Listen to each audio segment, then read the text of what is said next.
All right, well, welcome everyone to Unit 2 of the OTB. I expect some other people will be joining in, but I hope everybody's doing well. I wanted to just give a moment to see if anybody had any questions off the top about anything related to the earlier unit or anything in general before we get started. We have a guest speaker, faculty coming to do a show and tell in just a few minutes, actually. So that'll be the first thing we'll do, but wanted to kind of just see if anybody had any questions off the top.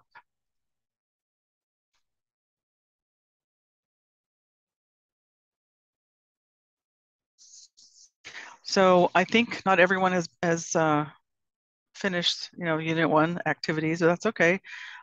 Just do what you can and keep on proceeding. Unit 2, the main task at hand or your practice thing that you want to create is a screencast tutorial video. And all the resources are in the Laulima course for you, but we'll be going over some extra tips here today. Any questions on anything? Has anybody done a I have a question. screencast? Yeah. Hi. Hi, Bartana. Hi, Laura. I emailed to you. Like I've been using Flipgrid. This is my third year, but like for some reason I cannot access to it. Okay. I tried numerous computers. I don't know what it is. It says I'm not online, so I don't know. Like if I'm trying to figure out if anybody else has a similar issue or it's just me. So I've had a couple of people say they're having trouble with the Flip, and Yeah, now it's Flip. Yeah, yeah. So I'm wondering if it when still says Flipgrid yeah. So I don't on know. the website. I've never had anybody have trouble. So that's and that until all of a sudden, like, was it related Yeah, to I was able to access the while we new were Flip? talking last time. I used, gosh, probably for 20 past classes. Like Hmm. I'm Yeah, I using don't it understand regularly it. and I can access it. Yeah, but so it's not just you. Anybody else that's here right now had any problem with just posting on Flip? But I know we had I think Mireille, Nicole. So I don't know. We'll look into it though, because I mean that shouldn't be happening. That's very unusual. Yeah, So this is the first time. Like I said, it's the third year. It's the first time that it happened. So I'm okay, puzzled what's going on. okay, Thanks. sure, we'll look into it. I think I saw Kirsten join. Welcome, Kirsten. Hi there. All right. Well, just in time. So we are very excited because we have Kirsten Pauka, and I will let you introduce yourself, and we will let you share your screen. And just want to say a huge thank you for taking, the time to come do this. It's going to be super interesting for everyone to see the amazing course that you created. Well, thanks for having me. First of all, I have to really thank Laura because the course wouldn't be anything like it without her help. So, Oh, thank two you. years of work and lots of workshops, but yeah, it was really a great learning experience. So, I'm a professor in the theater and dance department at UH, and my specialty is Southeast Asia. So, the Center for Southeast Asian Studies wanted to create a cluster of courses on Southeast Asia to offer as kind of an online asynchronous bundle for a certificate in Southeast Asian Studies. And so they wanted to create a couple of courses that are kind of interrelated. And so since I'm in the arts area, I was asked to provide a course that would be an introduction to the performing arts of Southeast Asia. So that's kind of the origin of this idea for this class. So let's see. I'll jump right ahead and I'll just maybe give you a 5-minute intro of my process and show you some of the side pages, and then maybe we can just have the rest of the time for questions. Sounds great.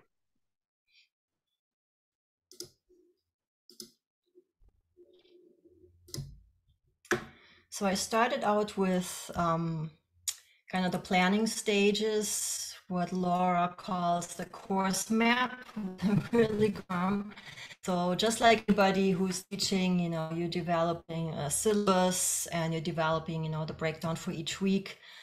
So I kind of did that, and then we also were encouraged right from the start to include class learning outcomes and level learning outcomes and student learning outcomes. And so we kind of put them in right away to kind of remind ourselves that, you know, all the course content we are developing has to relate to those things. And so what I did, I basically put them at the very top here to just remind myself.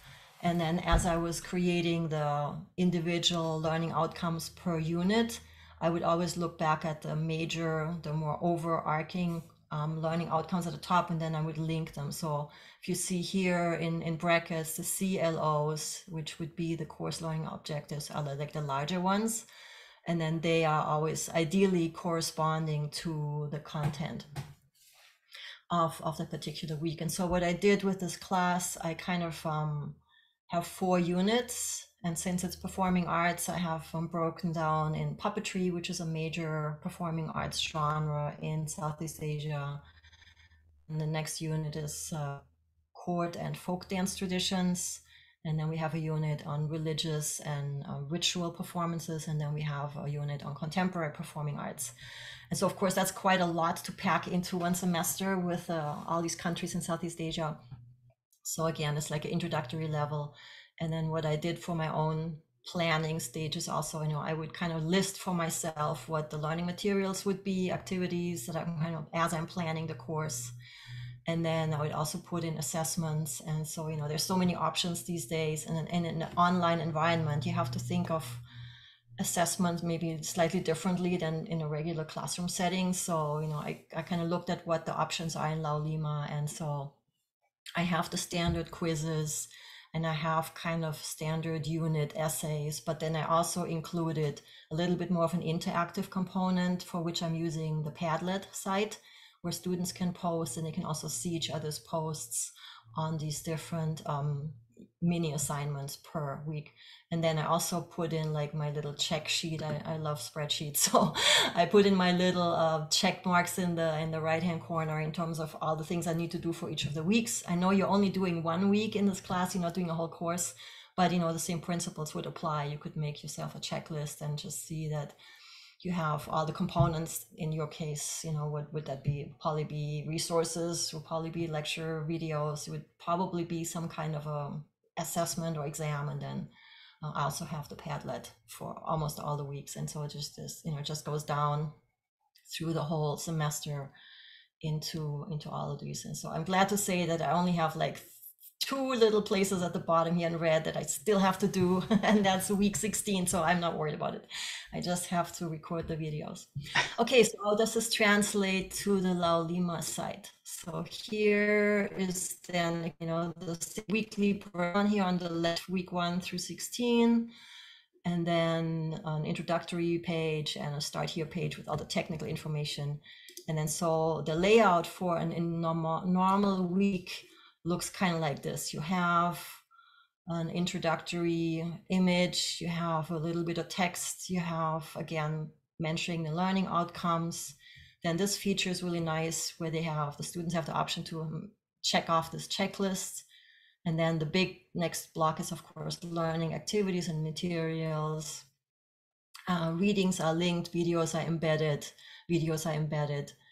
And then another interesting function that I like very much in Laulima is the comment function. So I always try to have in each week have some kind of a question for the students. So in this case, for example, you know, what's going on with all these images? So students should take a look, and then there's a little bit more of a prompt on the bottom.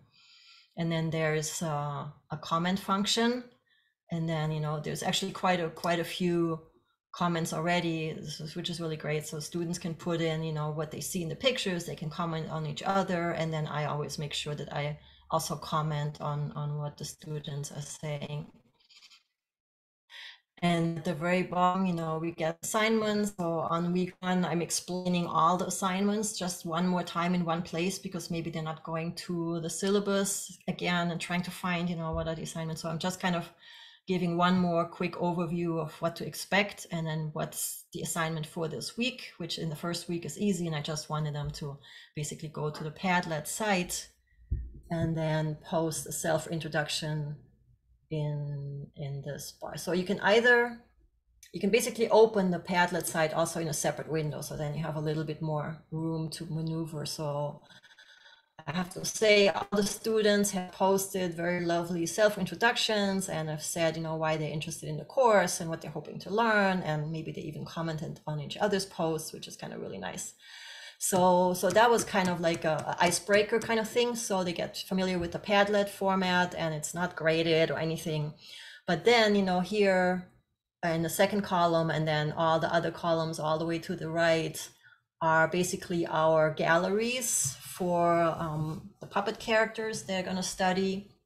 And then later on, they'll have different assignments change, and what they post is going to change depending on what unit we are in. But for the puppet unit, I'm keeping it consistent. They have to find like an interesting puppet character, ID it, basically make sure it is what it is, and then give a short description and a source of where they found the material. And so we've already have, in just week 1, we have a lot of interesting suggestions and posts and examples, and also students are commenting on each other's posts.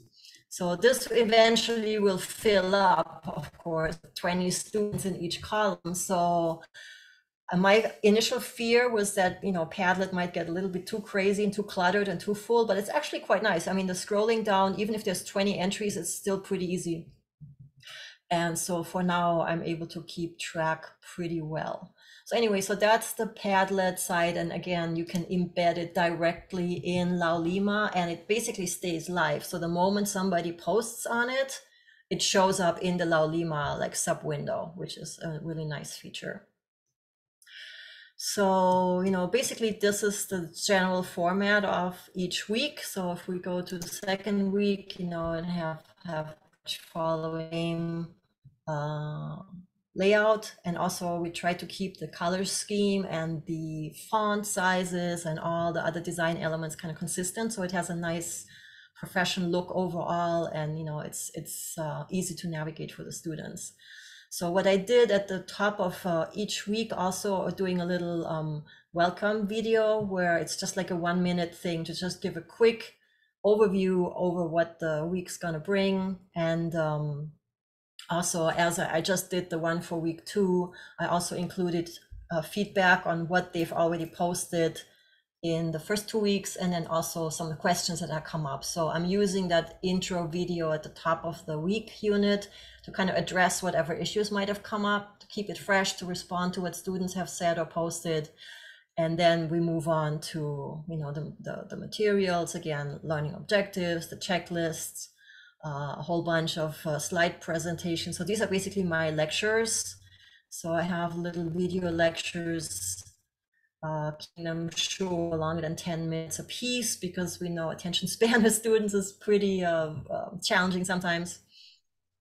And then again, here, in this case, I'm posting some audio samples, and they have, again, chance to comment, add comments on this. And then we have assignments. And again, at the bottom of the page, we get to the Padlet site yet again. And then also what I'm doing on most weeks is I'm making a distinction between the materials they are required to see or read or watch for the, you know, to pass the quiz or to complete their unit essays. But then I'm also like, because there's always so much other interesting stuff, I just get all on bonus material. So if somebody's really interested in getting a little bit deeper in the background, or just watching yet one more video on this amazing dance genre, then bonus materials is where to go.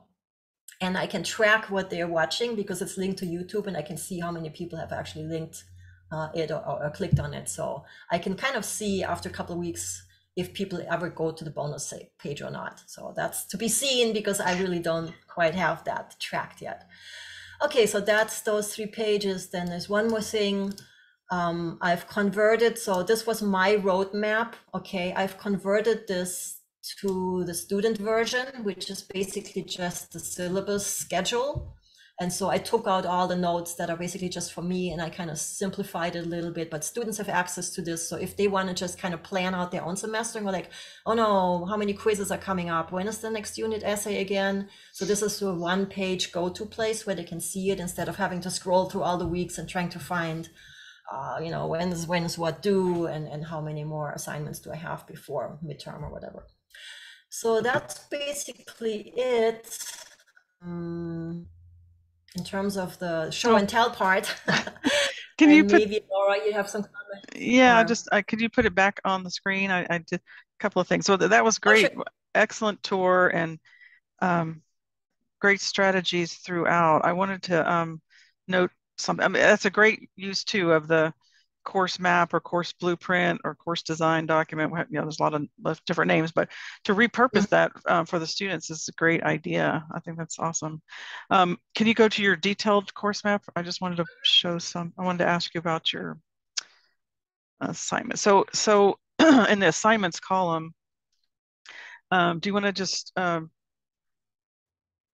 read out like one of more of your like essays, because you took what could be maybe a dry essay, but you created some really creative, and it's not elaborate, like when I say scenarios, or it might scare you off thinking it's like I have to write a scenario for the assignment, but pretty easy. I mean, I don't know how it would be in a different course, but I mean, for the arts, it's pretty easy to kind of real world scenarios, right? So instead of just, summarize what you learned about this dance form or this puppetry form, for example, in the first essay, I'm making them basically, okay, you've just been hired to be the curator for an exhibit on Asian puppetry in city X. And you have a month or whatever, or maybe just a week in this case, to put together like a proposal of what kind of puppets you would want to show. So basically the assignment is to kind of put a little prospectus together for the exhibit. So, you're going to pitch this idea that you have about a puppetry exhibit on Southeast Asia to the museum folks in whatever, San Francisco or whatever, pick your museum. Yeah, so that's one scenario. And then, there's a couple of other assignments within that, how to make that kind of work. Or for example, in the dance drama section, I'm offering them a job as PR expert at this international dance festival. And you are in charge of inviting dance ensembles from Southeast Asia. Other people are doing Japan, other people doing Europe, but you're in charge of Southeast Asia. So, using what you know from the class, write a convincing proposal of which groups to invite to perform there and why. So that's another scenario. And then with the ritual and religion, I had a little bit of a harder time to find like a kind of a framework or a scenario where that would work. So I came up with this idea of like, okay, so there's a world conference on world religions, and they also have a performance element. So, which performances would be appropriate to maybe feature as like an evening show at this religion conference that's held in city X, site. And then the last one is pretty easy. So since it's contemporary performance and a lot of that is very political and socially active, I basically said, you're working for a local social justice organization that's planning a cultural festival to highlight struggles for social justice, anti-racism around the world. And again, you are in charge of finding, vetting, and inviting ensembles or theater groups that would be a good fit with this concept, and then again, why and how would it work. And so again, that's the essay unit, and hopefully it'll be a little bit more interesting for them to write an essay with that framework instead of just kind of regurgitating stuff they learned. Right. No, those are super creative, and just shows how just with a little creative thought, you didn't have to do anything too elaborate, just to make it more like a realistic activity, but that would still show that they know what you want them to know. So that's great. If you want to just pull up your course again and see if we have any questions from anyone or comments. Feel free to unmute yourself if you do. I have one. Hi, Kirsten. Good to see you. Hi there. Good to see you. Thanks for showing us this. I was just curious, for your weekly quizzes, are you using the Laulima tests and quizzes tool? Yes. Or something else? No, I'm using, I've kind of I'm not really a fan of the Laulima site, as Laura knows, because I complain about it all the time. Yeah, But especially the actually, test and quizzes. I find them kind of. yeah, especially the quizzes. But thank God I had help. I had a great GA that was kind of helping me streamline it. And so I'm using the weekly quizzes, and I'm using the same format for all of them. And I'm basically just doing a multiple choice one. I know there's all kinds of other options, and there's all kinds of other, more fancy versions. And so the unit essay is going to go to a different place. It's not in the quizzes and exams. But basically, yeah, it takes a lot of work to prepare the quizzes, as you know, if you've done it, right? Yeah, I did it. It's the multiple choice ones seem to be the best to do, like a weekly, just check that they did the reading and understand the major concepts. If I'm doing this class or another class again, I will probably explore a little bit other options. I tried a few. I tried the thing with like, okay, here's a map of Southeast Asia, identify the countries. And it was just like almost impossible to make Laulima do it.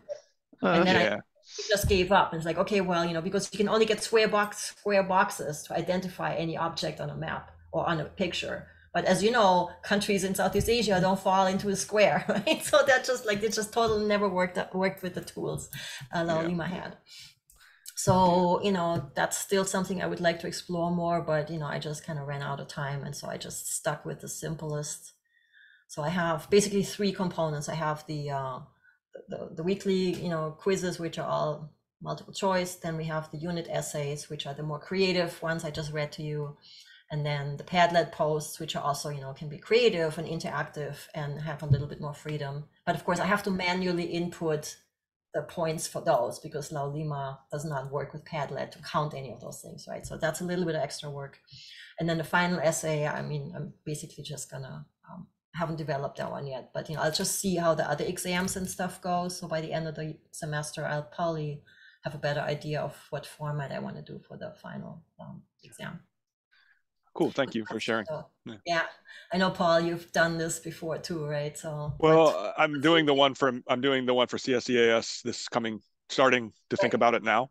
I did a lot of tests and quizzes in my COVID classes using Laulima, and I feel like I tried every possible way, and I never really liked any of them that much. In part, it's like art history pedagogy maybe isn't so conducive to testing that way. And so I did like essays and stuff, but it's really cumbersome. And I like the multiple choice works okay. Yeah, I think I'll do that too, but it just takes forever to program each little bit of thing, like one, ding, ding, I know, ding. and then you have to decide, it takes forever. But the center should still have a GA that can help with that. That's good to know. Yeah. But that means I have to have it ready for them to enter, though. I have to make it all up first. Yeah. So what I did, maybe quickly, I can share how I prepped that. So basically, I just made the quizzes as a regular doc, and I highlighted what's the correct answer. And I did this pages and pages and pages, of course, for each week. Yeah. And then I gave that list to Jeff, who then turned it into a Laulima quiz format. That's cool. Yeah, that would work well. Which was super helpful because, this is just mind-bogglingly labor intensive. Right. Luckily, you can choose, like in Laulima, to shuffle the answers, so it's not, you know what I mean? Yeah, so he did that. Yeah, so he did that. So definitely, so not always A is the answer, right? Because they will catch on pretty quickly. Exactly. Yeah, so... One thing, Kirsten, can you show one of your intro videos, like at the start of the unit that was really short? One of the things we're going to talk about today is screencast, making a screencast recording, and so like your week, well, it could be any, like anyone. So we're going to be talking about like distinguishing us like a screencast tutorial from like a whole lecture. So this is one where I would call this a screencast because you're just sending a message. Yeah. It's not like a full lecture. Yeah, in terms of the technique, I did a screenshot. I did a screenshot of my title page of the week, which is the same image right there and in the background of my video. And then I used Zoom to record it. And then in Zoom, you can pull up the beta version, advanced background, and you can put your slide or whatever in the background. So that's why I can actually have my little head in the thing. And I can also have the image. And then I also, just as a reminder, you know, what are we in? We're in unit 1, we're in week 3, blah, blah, blah. And then, I don't know, my internet is super slow. This might not play at all. So let me know if it's all jumpy. Hi, and welcome to week 3. I'm happy to see everybody's posts and feedback on the Padlet site. And yes, we can hear it. Comments embedded in the weekly materials pages. I want to give you one quick tip for when you post material on Padlet. If you're Googling an image to post, sometimes it's hard to verify what these are, and some images might be on Google without any captions or sometimes the wrong captions. So a quick way to make sure you're posting the correct puppet of a particular genre is to do a cross-check with similar images and make sure you get the correct caption and genre names that way.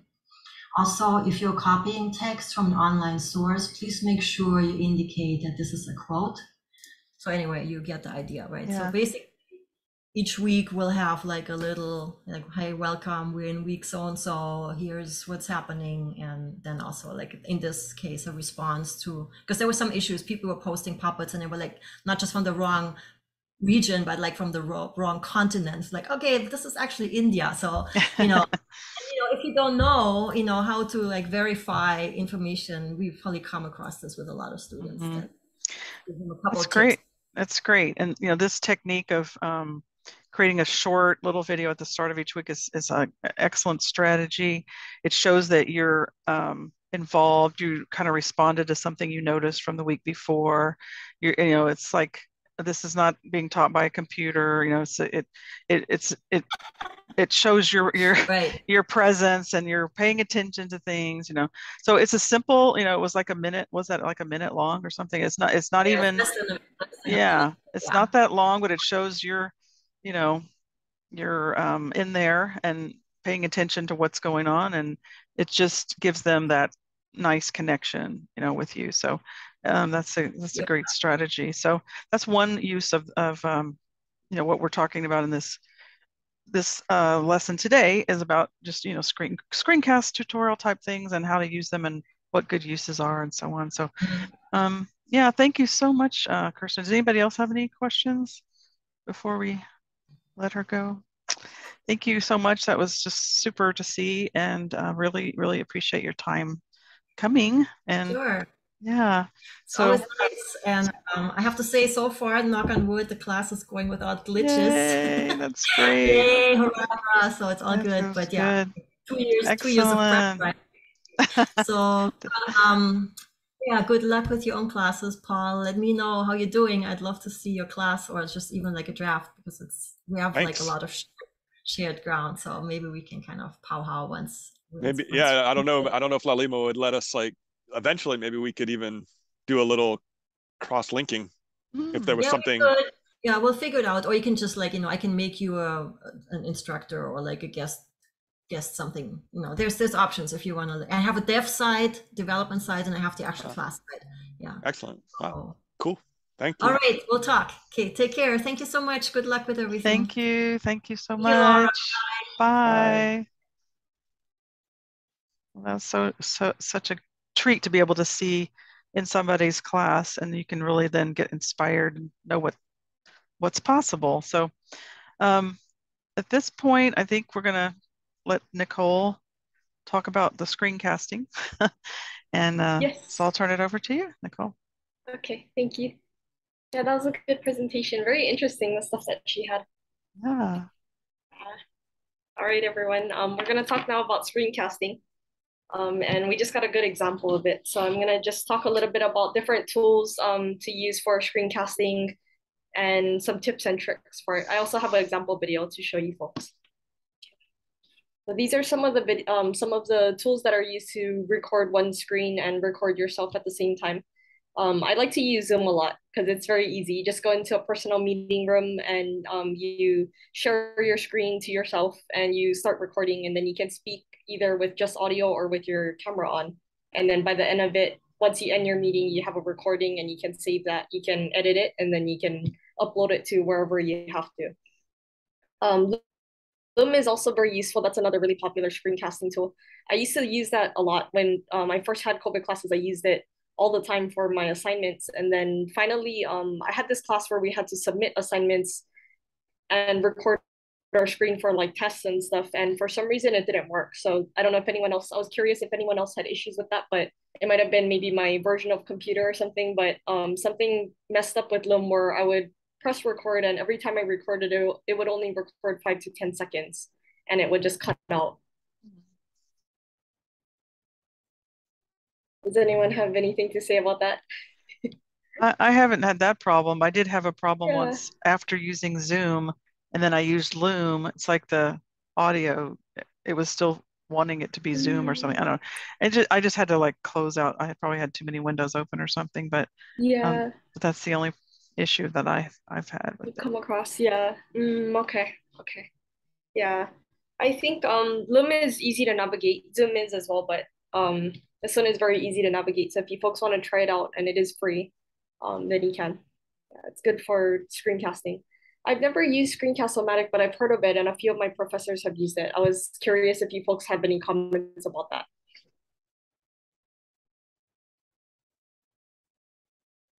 Okay, it is a ahead, popular Laura. tool. I would say it is a popular tool, and I've never used it, but there a lot of people have used it. But now that everybody has a Zoom account, it's almost like it's so easy to do with Zoom that, you know, I think the popularity of it is probably declining just because everybody's using Zoom all day long. Yeah, I think so too. I was just curious if you folks know of any other screencasting tools or if you use something different, because it's always good to know if you guys come across anything else. Only thing I might add, I haven't used it that much, but I guess like with PowerPoint, you can do like this cameo kind of deal where it like puts your face on your PowerPoint, kind of like a little bit of effect, a little like what Kirsten seems to have achieved with Zoom. The only problem I've had people run into with that is the output of it. So if you are trying to like end up creating like an MP4 video file, I found that it can be not, either there's a problem going from PowerPoint to that, or something kind of gets messed up in the look. I've had a lot of people reporting like challenges with that, and so you can just do your screen share, pull up your own PowerPoint, and still talk to it using Zoom, and I find it's a lot less trouble and makes sense. problematic. Yeah. I did an entire semester of lecturing over PowerPoints. And it was like really it was cumbersome, like to keep the voice like levels good and all of that. Anyway. It can, you can do it. It's just if you want to change something or do something, it starts getting a little more complicated sometimes. It kind of creates a big file too. It's huge. It's huge. Yeah. Oh, I got a whole semester of them. It's like huge, like gigs. Yeah. Can you imagine? Yeah. Something else just popped into my head for tools. I just thought about if you folks have a Mac, there's an app called QuickTime Player. It's already on your computer. It comes with your Mac, so it's free, and it has an option for screen recording, I believe. But I think if I remember right, the issue with that is that it only records your screen, and then they have audio separate too. They have an audio recording option. So you would have to kind of play with it a bit, but it's just good to know of different tools just in case like one of them is updating or you didn't log into one or whatever the issue may be, you have options. Okay, I'm gonna move on to the next slide. So let me pause this before, pause that. That's just a brief screencast video I created yesterday just to show you folks what it looks like. So for screencast videos, usually you would use it for explaining a really complex assignment or just going over, like Kirsten did, if you put one at the beginning of every week, that's really nice, especially in an asynchronous course where you don't meet at all, just to show your face and go over everything. It helps for students to see and hear it again rather than just looking at the Laulima site. So I'll play this example. It's about 30 seconds. Actually, sorry, I forgot to share some. Aloha, everyone. My name is Nicole, and I will be leading your mindfulness course this semester. We are now on week 3, which is about daily mindfulness. I'd like you folks to read the assigned readings and watch the videos that are on Laulima, and then add to this Padlet when you're done at the end of the week. This assignment will be due on Sunday at 11:55 p.m. I've already posted my own contribution. I'd like you folks to post your own contributions and respond to other students. If you have any questions, please email me. Thank you. Let's see. Does anyone have any questions about what screencast videos are used for? I'm just gonna cover a little bit more afterwards, but I'm gonna stop here. That was a great example, Nicole. Thank you. Okay, thanks. All right. Okay, this is the last part of screencasting. I just wanted to bring up some things that I've noticed in when I create screencast videos for my job with Laura, as well as when I watch them for my courses. There's a few things that are nice to keep in mind. One example would be if you're sharing a website and you have a web browser open, it's nice to have a separate window for if you're sharing one site. If you're sharing several sites, then you might want to have different tabs within that one window, but it can be distracting if you have just like your main window open that has a whole bunch of tabs at the top, or it has your bookmarks. So it can be a distraction. It's nice when you separate it and then record that. And then for a speaking outline, that's always helpful because it saves you a lot of time in having to record over and over if you are the kind of person who talks off the top of your head. And we're going to talk in a little bit about captions. So in this case, say you wanted to like type out the exact words you wanted to say, and then you would just read that off as you're presenting in your screencast video, you could do that. But typically screencast videos, they're sort of off the top of your head, they're impromptu. But it's also important to have, the topics that you want to cover in your mind so that you're not stopping in the middle of it or you're getting stuck anywhere. And your cursor is always important. Sometimes that ends up on someone's face on your presentation, or it's blocking something you want to show to students on your Laulima site. So it's always good to just have it off to the side so it's not distracting.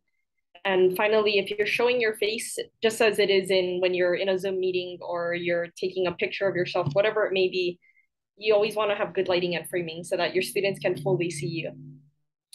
The nice thing about screencast videos is if you're shy or if you don't have a webcam on your computer, whatever reasons for not being able to do a video with camera, you can always keep a camera off and then just have your voice speaking in the background. That's also good if you want to keep a level of privacy and you don't want to be identified. You could just have your voice in the background. And that's still a way to increase your engagement in the course so that students can know who you are and you're helping them with the assignment or whatever you're covering in your video. Okay, that's all I have for screencasting. Does anyone have any questions? Great tips. I was just thinking about what you were just saying about the your face on the screen or not. You can also do a combination. So you could start with your face on the screen somewhere as you get started and then turn it off. I mean, like maybe some introductory remarks. They can see, okay, this is who's talking, but then you can turn it off. Because sometimes, at least, I remember, watching some videos or lectures, and I keep looking at the face and not what's on the screen. Like I'm just naturally drawn to like a face. So if you want them to like more not focus on your face so much and what you're showing on the screen, you can start out being on camera and then turn the camera off, as you go. And as Nicole said, these are usually more impromptu, informal, not like a lecture might be, but just like if they were just standing over your shoulder and you're trying to show them something. And one of the uses you can do too, like even if you have a whole document, a Google Doc or a Word doc that has your requirements for for a project that's an assignment. You've got all the details for the project. As simple as this sounds, you can just pull up that document and talk to it. Not that you're going to be reading it out totally word for word, but there's over and over and over, and this happened to me when I was teaching online. If you do that, you get a way less questions about the assignment for some reason, even though they can read the whole thing and all the details. By you talking about it, it just sinks in better or something, and they can watch it multiple times. and students will ask less questions, and they'll also won't like omit certain things that you told them that it was required. It just sort of reinforces it, and it's just a very short little thing to do, but it makes a big difference. So there's just one thing I was going to share. Any questions from anybody else? I have one, but sorry if I'm talking too much. So no. Absolutely not. I think so. I was just trying to square something that you said, Nicole, and what Kirsten was talking about. I think Kirsten said something that went way over my head. So in your example, you were basically just like doing a typical Zoom session that you recorded with your screen share or whatever, and you're just lecturing or talking over it, right? But she was talking about downloading the master file and putting something on top of something else like that. What's all that about? Is that what she said? Yeah, I know what she's talking about. Yeah. Okay, Laura, please explain. I was surprised. That was cool looking. Yeah. So please tell us. So so 3 semesters ago now, I sent out like this weekly online teaching tip, and one of them was hidden gems in Zoom. But one of them is when you do a share screen, like one of the advanced options or whatever says something like share my PowerPoint as my background or something like that. So that's what she's talking. It's just like a setting that not many people notice. But if you ever are on Zoom and you do share screen and go to advanced, then it has a place that says, I want to put my PowerPoint behind me like that, and I'm just going to be the little figure, so it does it automatically. It's like kind of like being in a studio green screen, type person. But anyway, that's how she did it. So she just took whatever graphic it was. She didn't even use a PowerPoint. You can also put a graphic. So that was just a graphic that's becomes big behind her. It's kind of neat. Yeah. Experiment with that, and you'll look like a newscaster or something. Yeah, it gave her kind of videos a little bit of professional look, I thought. Yeah. It's just with Zoom now. There are studios at the Manoa campus. I'm not that familiar with them, but like I've heard of the One Click Studio or something like that you can book, and I'm not sure who it's for exactly. So I just know I've heard of people doing this where you can actually make an appointment and you can go literally stand or sit in front of your big screen and they'll record it. But it's just pretty easy to kind of DIY it yourself. But I mean, we have studios on campus that are somehow available, and don't have the details, but I know people have used them, so there must be available. Yeah. Thank you. All right. Thanks for your comments. Yeah. All right. Okay, we're gonna take a 5-minute break, and let me see. I'm gonna stop sharing for now. So at 12:50, if you folks don't mind coming back, if you have to, grab a snack or use the bathroom, but we'll be here. Or even just walk around or take, sometimes it's draining to be on camera all the time, so just even turning off your camera and just, taking a break, you can, it's a nice break sometimes. So we'll be back in 5 minutes.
Okay, my timer's showing about 30 more seconds, so if you could make your way back or turn your cameras back on if possible. Just about to get started again.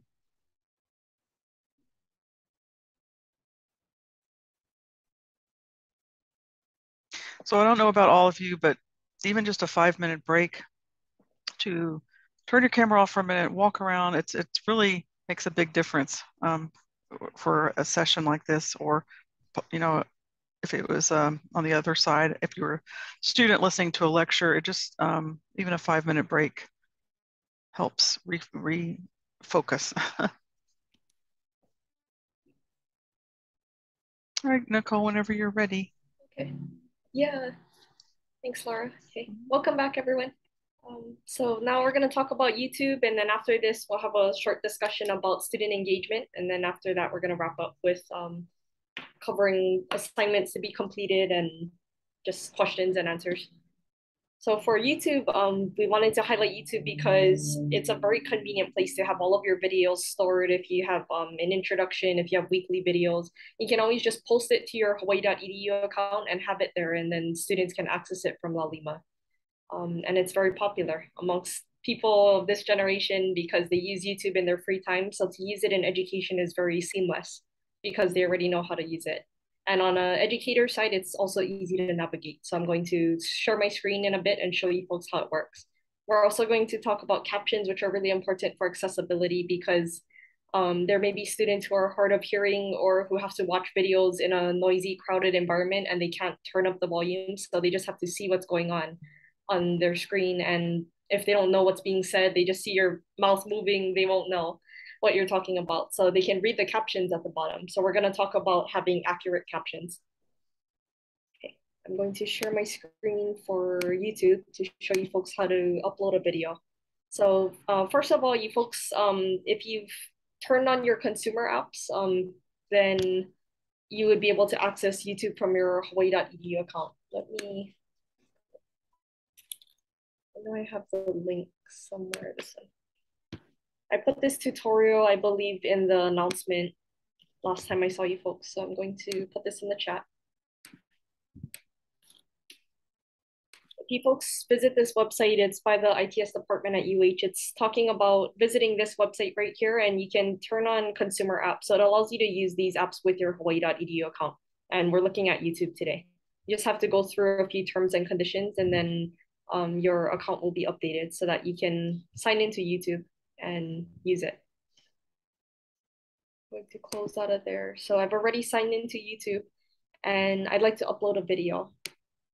I can click on this button right here that says create. It's a little camera with a plus on it by my profile picture. Click on upload video. And it's going to lead me to the Creator Studio, which is where all of your videos are published and you set up any settings for each of the videos that you publish. I'm going to select a file from my computer. Okay, I have this one here.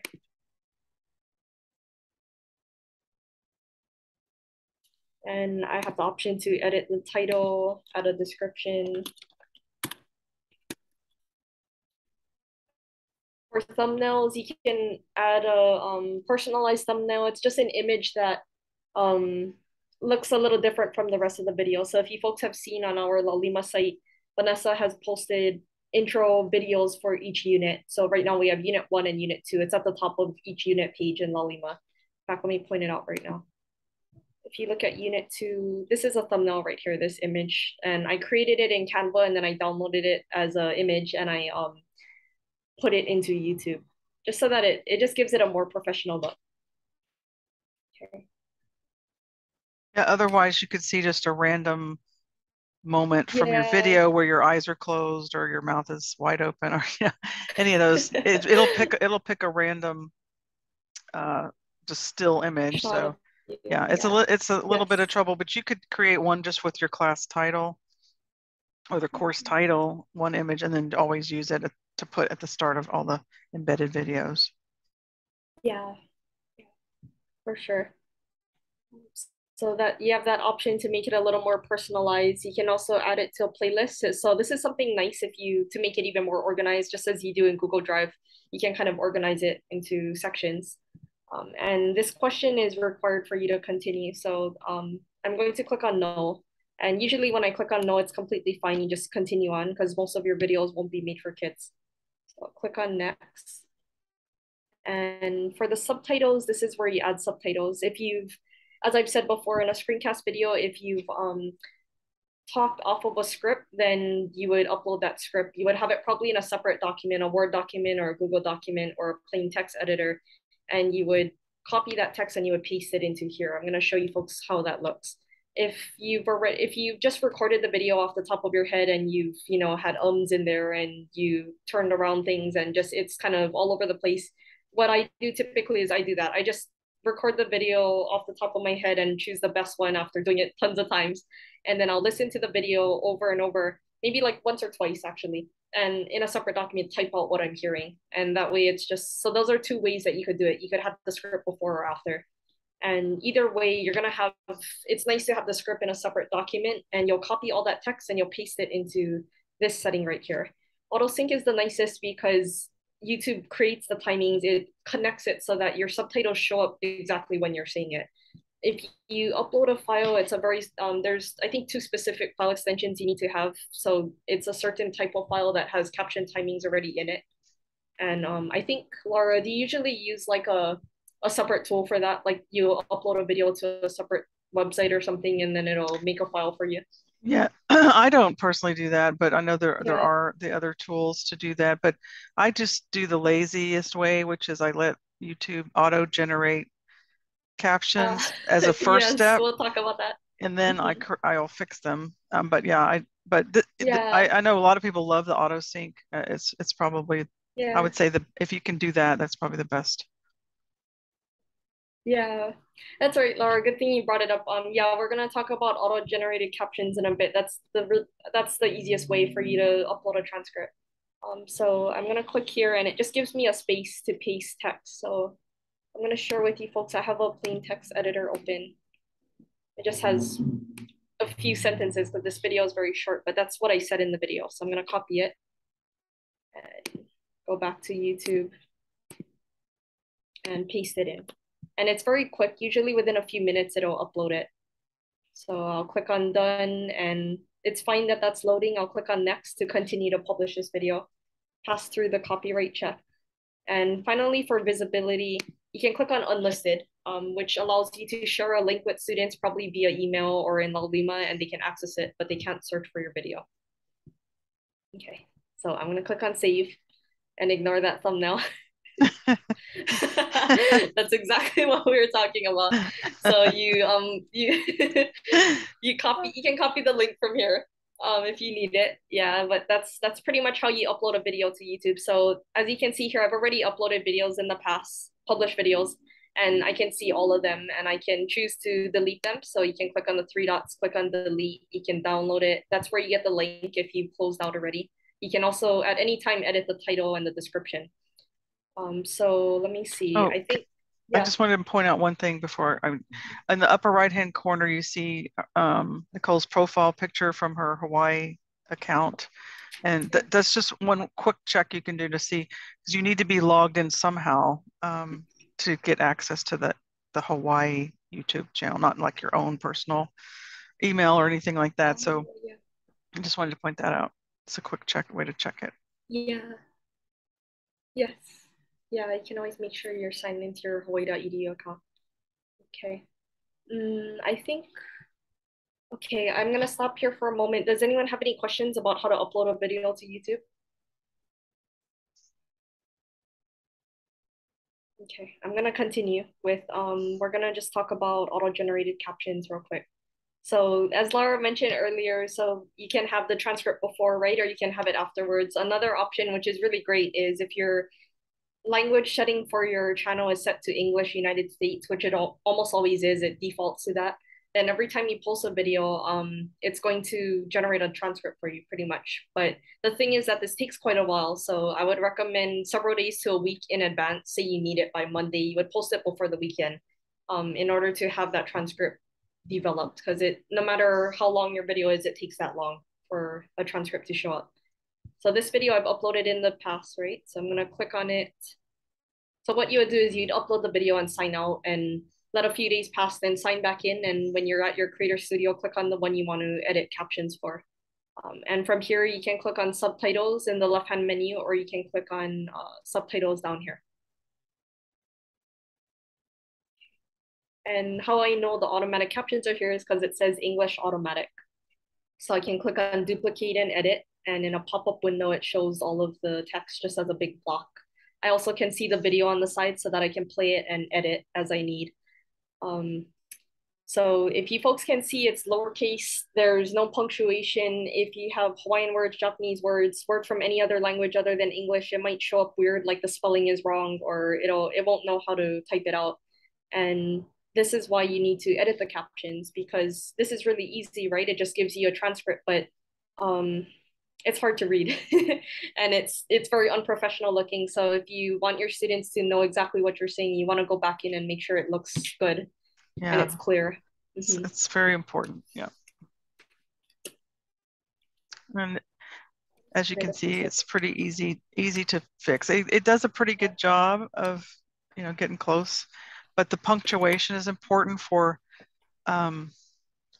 accessibility as well. Just if someone wants to download the transcript from your video and then listen to it being read back by an accessibility tool, if there's no punctuation, it'll just, it'll read it out and it's just completely run on sentences. So yeah. I'll leave the rest. I'm just gonna show you folks how I edited a bit at the beginning. So I'm gonna play the video on YouTube so you guys can see where it shows up. I'll just click on publish for now. And whenever you change captions, they always override the automatic ones. But keep in mind that if you post a video, say, and then you just leave it, you don't put in any captions, the step we did earlier when we uploaded a video, you don't upload any captions, it will automatically generate a transcript later, and then it's just going to have those incorrect captions. So if you go into, I'm going to go back to my Creator Studio, and if you ever want to see like the student view, I guess you could say you want to see how students see the video on YouTube, what you do is on your videos, you just hover over the video that you want and you click on the button that looks like a YouTube logo. It says view on YouTube. So in a separate tab, it'll show you what it looks like. Just pause it. So I'll show you folks the captions. Just pause it for now. The captions are already on. Aloha everyone, my name is Nicole. If the captions aren't on, that's how you turn the captions on. You click on the little CC button on the bottom right of your video. Aloha everyone, my name is Nicole and I will be leading your mindfulness course this semester. We are now on week 3, which is about daily mindfulness. I'd like you folks to read the assigned readings and watch the videos that are on Laulima, and then add to this Padlet when you're done at the end of the week. This assignment will be due on Sunday at 11:55 p.m. I've already posted my own contribution. I'd like you folks to post your own contributions and respond to other students. If you have any questions, please email me. Thank you. I showed that to you folks so you can see how the beginning part looks nice, right? Because it just has the captions clear and there's periods. It's not one big run-on sentence. The second half is very unorganized looking and it's kind of hard to understand because sometimes, you'll say sentences that are separate when you're saying it, but it sounds like it could be one whole sentence. So it's always important to edit. Okay, let me stop sharing for now and check back to the slides. I think. Okay, so that's all we have for YouTube. Does anyone have any questions?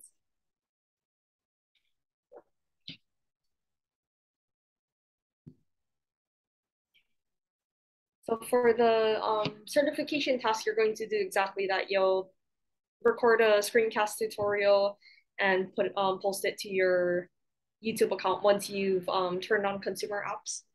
And you'll go through all those steps. You'll add in your captions, and I mean, you can actually wait. So you'll wait for your automatic transcript to show up, and then you'll edit that just so that you have that practice. And then we have a document to that has, you would put your link on it so that all of us can see your videos. Okay. Right. Okay. if everyone's good to go, then I'm going to share about student engagement. We're just going to do a quick discussion. So we're getting close to 1:30 and then we'll wrap everything up. I'm going to share the slides again. Okay. So let's see. Okay, student engagement. So we're going to talk a little bit about it. We're going to have a few discussion questions, and Laura's going to talk at the end about RSI, regular and substantive interaction. We have a few quotes here. You folks can look at that a bit.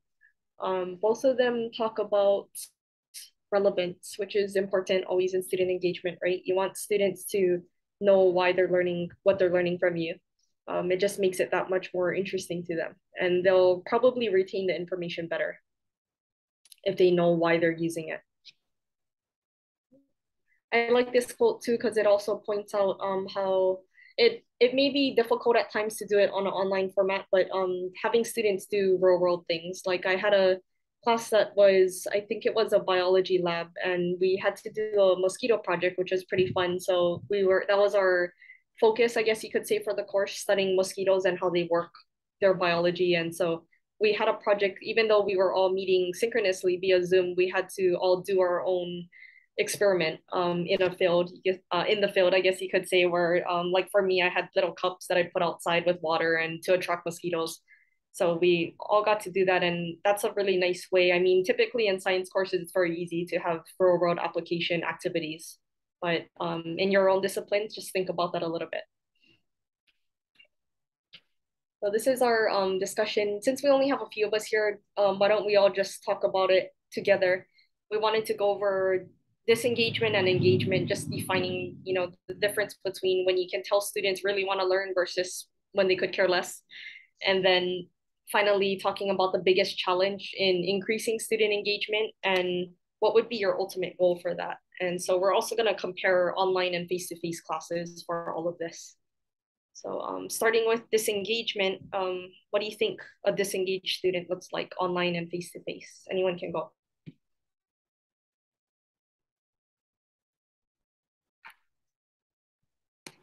Particularly when you see that they're working on something else. The one that I always find funny is when you can see the screen flashing on either their face or in their glasses or something like that. I always find that one really funny when you can kind of see it changing. Yeah, that's funny. There, okay. Yeah, that's a good answer. What about face to face?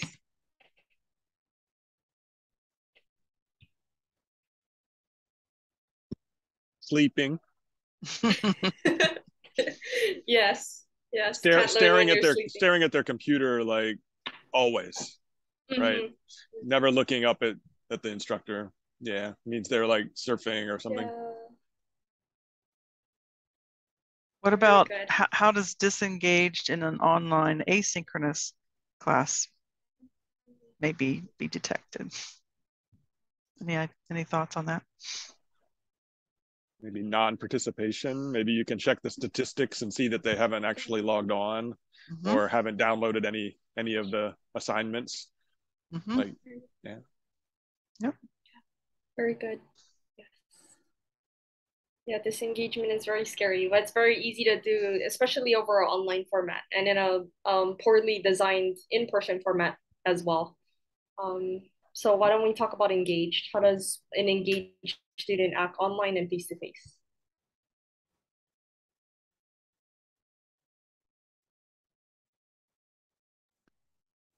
Responsive, eye contact in both cases. Yeah. Very true. Online logging in. The statistics tool is great on Laulima for looking at that sort of thing. Yeah. Yeah, it's a good way to track students, yeah. Okay. YouTube, it shows viewing statistics, which can be really disappointing sometimes. You post like a 20-minute video and the average watch time is 5 minutes or something, you know? Oh, yeah. Yeah, that is a good way to track by views, yes, too, because I remember there were times where I had classes where we had groups and then we would, I'm sorry, not groups, but we would each make a presentation and post it to our YouTube channel, and then we had to watch another. So you can tell, like, seeing, you know, how many students are in the class, and you would tell how many other people watch your video than, you know, who didn't. It's a good way to check it. Okay. YouTube gets pretty fine grained though, because you can go in there and see like how long they're watching each video for. I didn't know. That's interesting. Not maybe for each user, but you can see the average. Like, are people generally watching half the video or less than half? Are they watching the whole thing? Yeah. Yeah. Yeah. Okay. Interesting. Yeah, those are good things to know. Yeah, yeah. I know you have to use kind of detective tools as a online professor, because it's not as simple, right, as you're just in a classroom with students and you can tell if they are listening or not. But when it's online, it's a little more difficult. So it's good to hear that you know where your resources are. Okay. All right. So why don't we talk about the biggest challenge? Why is it so difficult to engage students in an online and face-to-face format?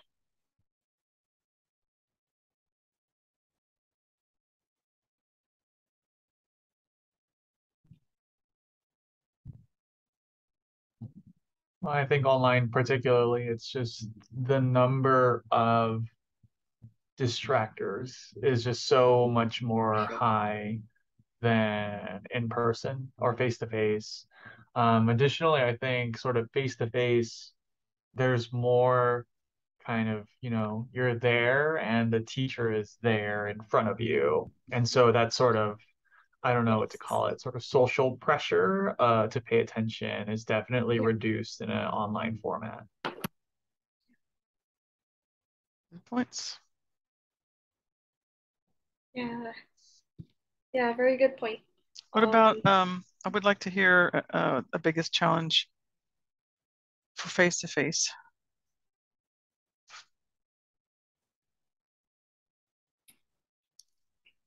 To keep them from daydreaming or disengaging.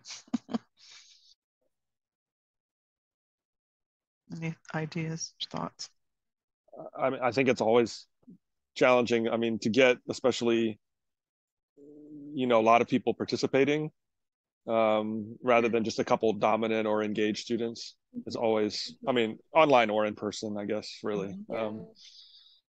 So you have to figure out, like, are you going to call on people, or are you going to, you know, how are you going to inspire a little bit more attendance? That's always a challenge. Like, that's the one. Yeah. It is. And you'll notice, I mean, hopefully you kind of, it's like the challenges are in face-to-face and in online. Some are a little more challenging to detect or overcome, but it still all boils down to, a lot of times, how do you engage well, right? And so that's kind of what's coming up. So let's let Nicole move on. Yeah, absolutely. Thank you, guys. You have very good input. Thank you. Yes. Yeah. Okay. Last question. Ultimate goal. What is your goal for increasing student engagement in an online or face-to-face format? What do you expect from students, or even from yourself?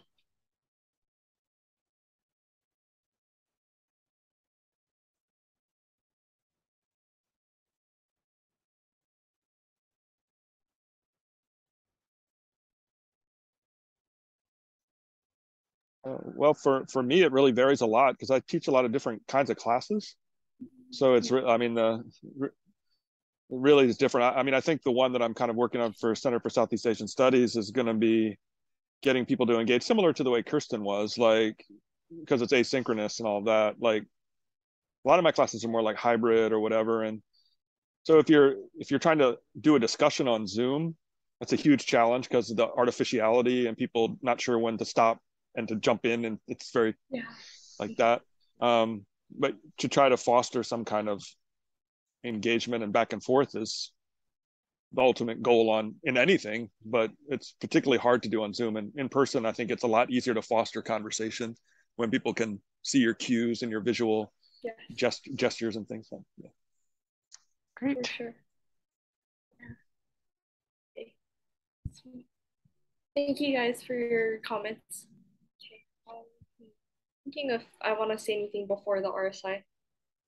Yeah, I feel like asynchronous courses are the most difficult to encourage students to be engaged in, because that's something that I learned after the pandemic started and doing online classes, was that human connection is really important, not only in, you know, regular life outside of school, but especially in a class format for both the professor and the student. So um, we're going to continue to talk about student engagement in the next 2 sessions. I'm going to share my screen now for, let me go back to, I'm going to show you folks a site that talks about RSI, and then I'm going to ask Laura, could you talk about this a little bit? Sure. So thank you for your input again on these challenges about engagement. It's always like the like the holy grail of trying to achieve, and it does take some upfront thought. And Unit 3, you'll be designing a asynchronous discussion assignment, and so you'll have time to kind of think about how to design it that hopefully would be engaging versus not engaging. And same thing, will be live in Unit 3 Zoom, and you'll go with 2 or 3 other people and try to create a Zoom discussion assignment. Because again, like you were saying, in Zoom, it's awkward. It's like, you know, if you're just all talking. And so we had planned this originally to do breakout rooms, and there's not enough people. So we're just doing it in here, and you two are the only ones left. So the pressure's on you to speak and input.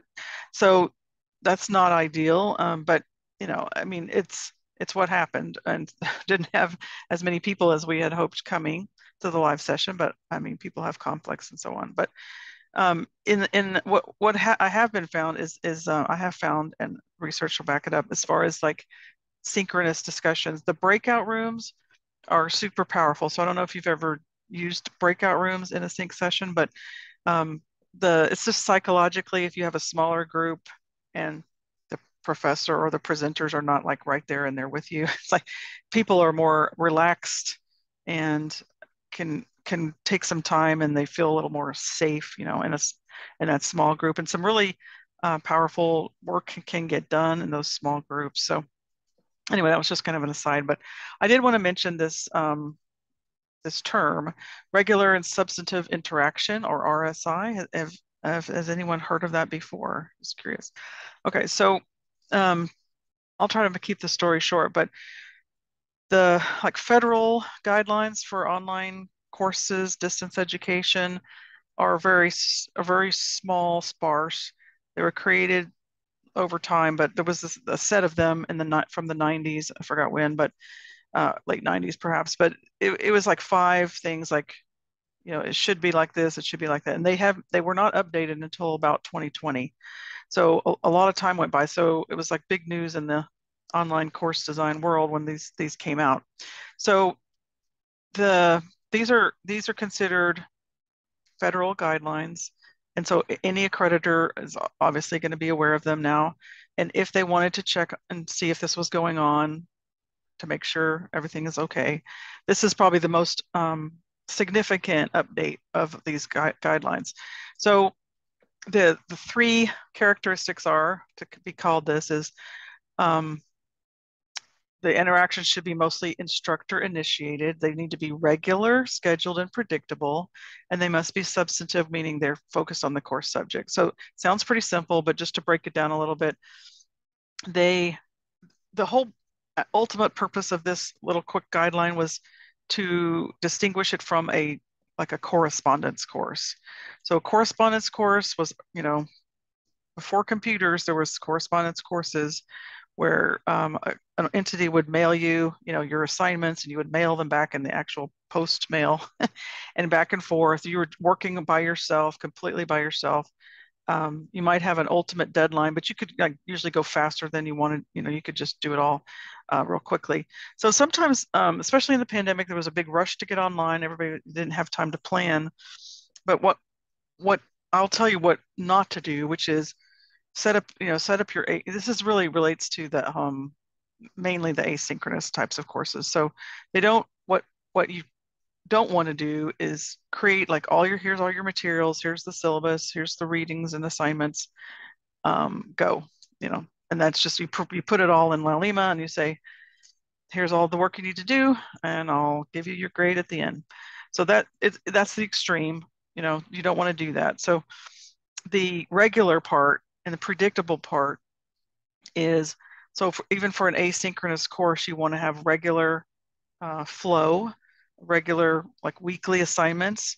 And it's kind of in a predictable pattern. I mean, it doesn't have to be like every week exactly, the same, but the more kind of a regular flow. And you will be using a template to create your sample lesson.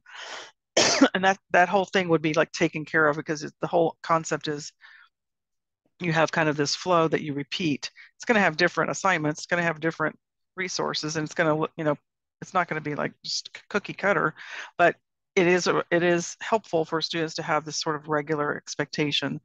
The weeks are not going to be wildly different, but mainly it's to include this interaction element as well. So it's not a self-paced course. So if you're declaring I'm teaching an online synchronous or asynchronous, it's not supposed to be like self-paced. So there are some universities that are like this in online that provide you everything, and you can just go as you can do the whole thing in a weekend, so it's to protect against that. And it's more about the learning experience. So there's in the instructional design field, there's always encouraging faculty to have not just like 2 high stakes assignments like a midterm and a final, but to spread out through the weeks, little bits. So even if you have a research paper due at the end, like maybe every 3 weeks you have a milestone component, and you have these, they're lower stakes, they build upon each other. So that kind of thing fits in well. And then the interactions from the instructor. So simple things like that welcome video, that's a big check. Every week you're doing a 1-minute video where you're introducing the topic. You might recap the last week, something like that. And then the reason that they're mentioning substantive, because it doesn't mean like you come on there every week and just talk about something that's, off the top of your head that has nothing to do with the course, or it doesn't count. Like if you have, let's say you have a weekly, like a weekly, I mean, we talked the other week about, excuse me, you could use like a Padlet for people to just maybe offload some steam. It's just kind of an icebreaker thing. That doesn't count because it's not subject matter related, but it helps to have those things in there, but you can't just only do that. So that's how they tried to break it down. I'm sure it took them a few years to come up with these 3 bullet points. They probably honed it forever, but if you could scroll down a little bit, let's see. So they do give examples. So instructor initiated interaction could be individual emails, instructor facilitated discussions, office hours, and feedback on assignments. Those are where you do interact with the student. So they're trying to ensure that you do interact with the student in some way, because of that extreme case that actually does happen, where someone will just, here's all the materials, I'll grade everything the last week. So you don't want to do that. And then the regular, scheduled, and predictable could be weekly course announcements, those weekly, introductory videos. You could have weekly summaries, something that shows you're alive on the other end, and you're not just, it's not just all you do want to get everything, ideally made in advance, yes, but that's just your starting point to add on your interaction elements and your, I'm alive, touch points and things like that. So then you don't have to worry about all the material. It's already, everything's done, everything's, kind of planned. And the substantive is again, it's not something that's just for fun. It has something, or even it's not like every week you say, don't forget about your assignment. It really needs to be a little more to it than that. So anyway, this site is really good. It has, I think we share it in our Laulima course, but it gives you specific examples or strategies to meet this guideline. So just wanted to share that with you because we say, oh, student engagement, but it also meets a guideline. Thank you for putting the link in, Nicole. And let's see.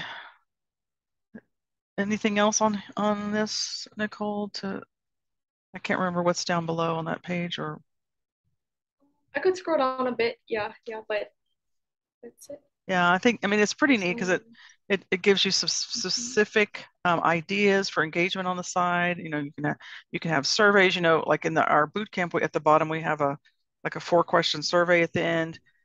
You can always add something like that where you just have very short little things for them to, that has them engaged. They have to do that, even if it's just a short thing. Now, I recommend that even the small things have point values, just because human nature will not do an optional thing. I mean, even somebody like me who's, I design online courses. I've taken some online, professional development, and if it's not required, I don't do it. I mean, it's because we're human, and we're busy, so we have to okay, what do I need to do? What exactly do I need to do? So, and I'll do it, but I don't have time for extra, So even if it's small, and you can lump all that into what like a participation, like 20% of the course, and participation includes, answering the weekly surveys, and you may have to do a holistic grade. You don't want to get too bogged down in this points and that points, but you can usually get a sense if they've done more than half of these things.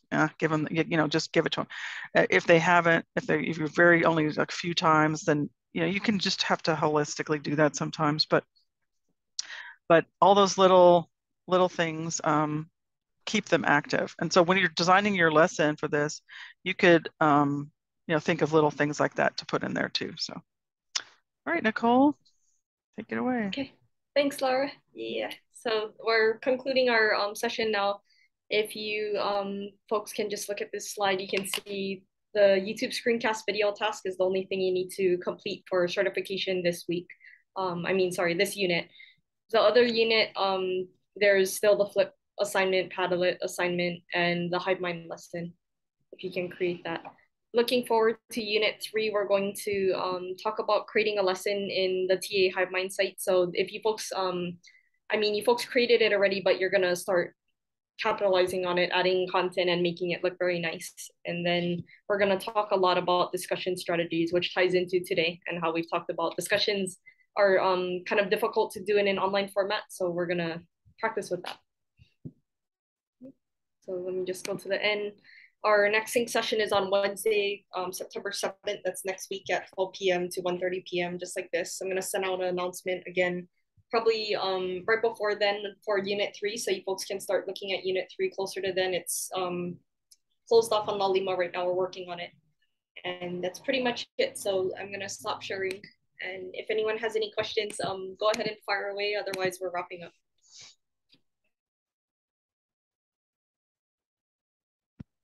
They're good. Just want to thank you for your time. Yeah. I appreciate it. Thank you. Yeah, thank you both. Thank you very much. Yeah, You're you welcome. folks both had very good contributions. Yeah. Yes, thank you. Have a great holiday weekend ahead. Yeah, big weekend. Happy Labor Day.